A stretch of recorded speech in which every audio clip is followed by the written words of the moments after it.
Hello and welcome back to Women's Football Talk, the YouTube channel that brings you all the latest news from around the world of women's football. And there's only one place to start, and that is the breaking news in the last few hours regarding Arsenal forward Vivianne Miedema, who's had to withdraw from the Netherlands squad for their upcoming Euros qualifier against Kosovo on the 1st of December and the friendly against the United States on the 27th of this month due to a hip injury. There is no details of how this injury occurred, whether it was at the end of the Arsenal game or it's something she has picked up in the last few days before joining up with the Netherlands squad.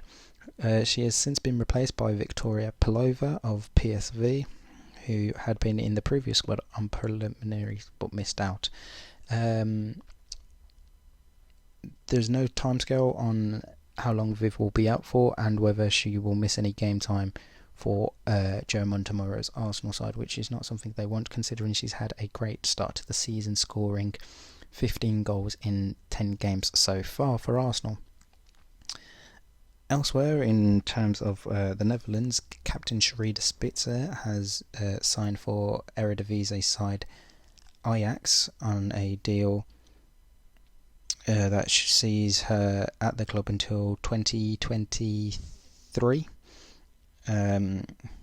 She had been playing football elsewhere across the world of European football, but has decided to come to play in the Netherlands for Ajax. Elsewhere this week we've had Conti Cup action. On Wednesday we had a handful of games as Everton played Liverpool, Brighton played Reading, Tottenham played Arsenal, Charlton played West Ham, Lewes played Bristol City. So in the Merseyside derby game, Everton won the game 1-0 thanks to an Isabel Christensen goal. Reading beat Brighton and Hove Albion 2-0 thanks to a Natasha Harding goal just before the half-hour mark and an Emily Eikeland goal after 73 minutes. In the Arsenal game, they drew 2-2 on the night with Tottenham with Vivianne Miedema and Caitlin Ford getting the goals, and Ria Percival and Shalina Zadorsky getting the 2 goals for Tottenham. However, due to it being the Conti Cup, it went to penalties, which Arsenal won 5-4 after Alex Morgan missed the 5th penalty.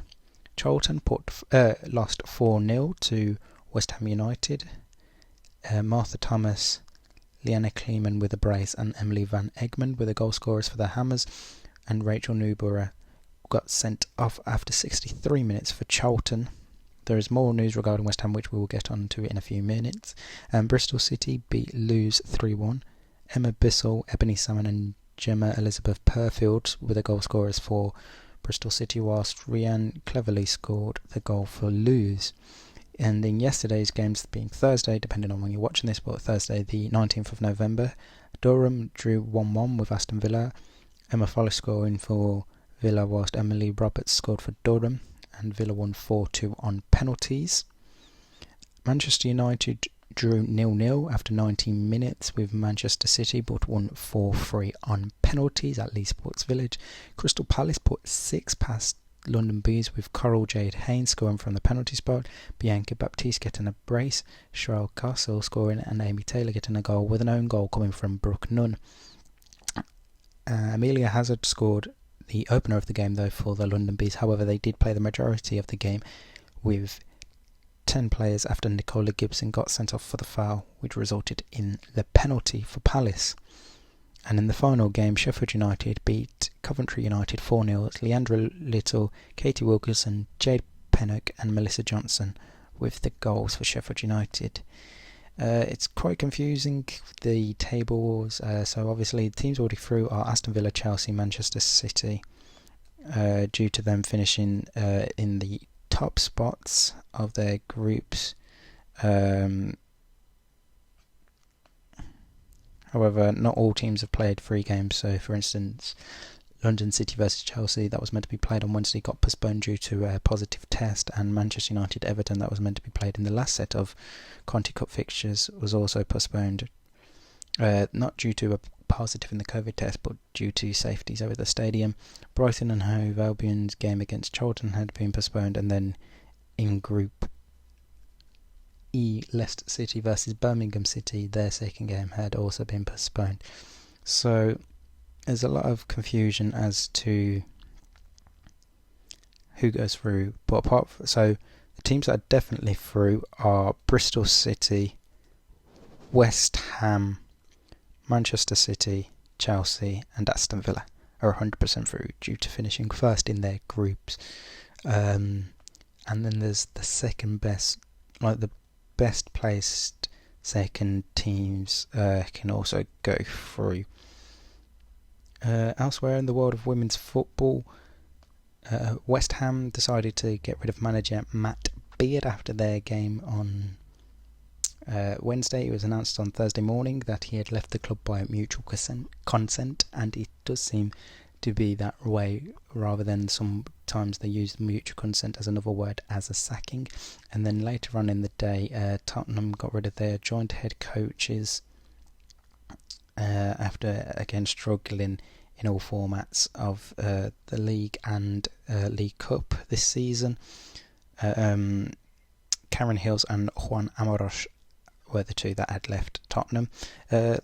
Tottenham were quick to announce an appointment as head coach with Vivianne Skinner, who is England coach as part of Phil Neville's England coaching setup, and she has joined Tottenham until the 2022-23 season is over. So that is what we have in the latest of women's football. Big landmarks that were made in the Conti Cup this week saw Arsenal defender Leah Williamson rack up her 150th game for the Gunners at the age of 23, which is an incredible feat, and Swiss midfielder Leah Volti brought up her 50th cap for Joe Montemurro's side, and there was a debut in goal for Lydia Williams. We are now into a international break, so we're starting from Monday onwards. The teams will be meeting up for the last international break of the year. There is still some Euro qualifiers to be, like the last set of Euro qualifiers and friendlies are going to be played. However, as mentioned earlier on, the Lionesses will be just meeting up for an in-house friendly, as the Norwegian squad withdrew due to not being able to fly due to COVID restrictions, which is a sensible decision. It's definitely going to be interesting to see the outcome of Viv's injury and how long she is out for, and what Arsenal do if she is out for a period of time.